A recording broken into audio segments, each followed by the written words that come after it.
আজকে চলে এসেছি নতুন একটা মিনি ব্লগ নিয়ে। তো সন্ধেবেলা বেরিয়ে পড়েছিলাম আমরা সবাই মিলে একটুখানি ঘুরতে। এখানে আমি, আমার বন্ধু তানিয়া আর ওর বোন ছিল।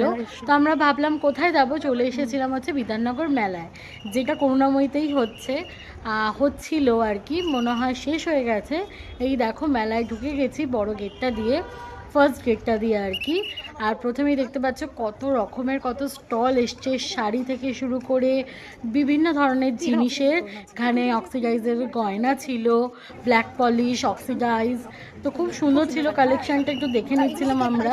তারপরে সামনের দিকে এগিয়ে গেলাম, সামনে আরও বিভিন্ন ধরনের জিনিসের দোকান। আর এখানে একটা পিতল কাঁসার দোকান ছিল, যেটারও কালেকশান খুবই সুন্দর, এখানে দেখছিলাম আমরা ঘুরে ঘুরে। আর তারপরে আমরা সোজা চলে যাচ্ছি হচ্ছে সামনের দিকে। এই দেখো এখানে কত রকমের শাড়ি স্টল লেগেছে, খুব সুন্দর সুন্দর সিল্কের শাড়ি, হ্যান্ডলুমের শাড়ি।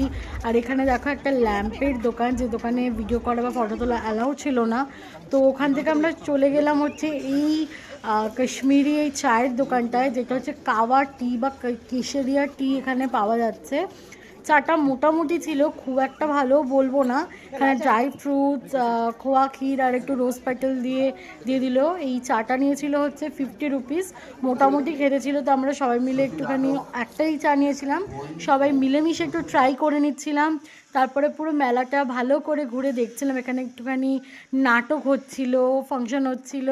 তারপরে আমরা এই চা খেতে খেতে চলে গেলাম সামনের দিকে। আর এই লাইটের দোকানটা জাস্ট অসাধারণ লাগছিল, তো তোমাদের সাথে একটু শেয়ার করে দিচ্ছি। ভীষণ সুন্দর ঘর সাজানোর জিনিস এখানে পাওয়া যাচ্ছে। আর এখানে সব দোলনা বসেছে, যেটা পুরোই ফাঁকা, এত বড় মাঠটা, আর বেশ ভালো ঠান্ডাও লাগছিল। তারপরে চলে এসেছি একটুখানি পিঠের দোকানে। এই যে পাটিসাপটা, দুধ পুলি, প্রচুর ধরনের ভাপা পিঠে। আমরা এখান থেকে ভাপা পুলি পিঠে নিয়ে নিয়েছিলাম, তিনজনের তিনটে। তারপরে সেটাকে একটু টেস্ট করে নিলাম, ভেতরে নারকেলের পুর ছিল, বেশ ভালোই লাগছিল খেতে। তো এইটা খেয়ে আমরা চলে যাচ্ছি বাইরে থেকে একটুখানি জিলিপির দোকান থেকে একটু গজা কিনে নিলাম। তারপরে চলে এসেছিলাম বাড়িতে। আর বাড়ি ফেরার আগে কাকুর কাছেতে গিয়ে মিউ আমর থেকে খেয়ে নিয়েছিলাম চিকেন শিক কাবাব খেয়েছিলাম, এই যে দেখো, যেটাও বেশ মোটামুটি ভালোই ছিল। এভাবেই আমাদের মিনি ব্লগটা আমি শেষ করলাম, আর তোমাদের সাথে কিছু ফটো শেয়ার করে দিচ্ছি আমাদের কিছু মুহূর্তের। ভালো লাগলে লাইক করে দিও। Bye bye.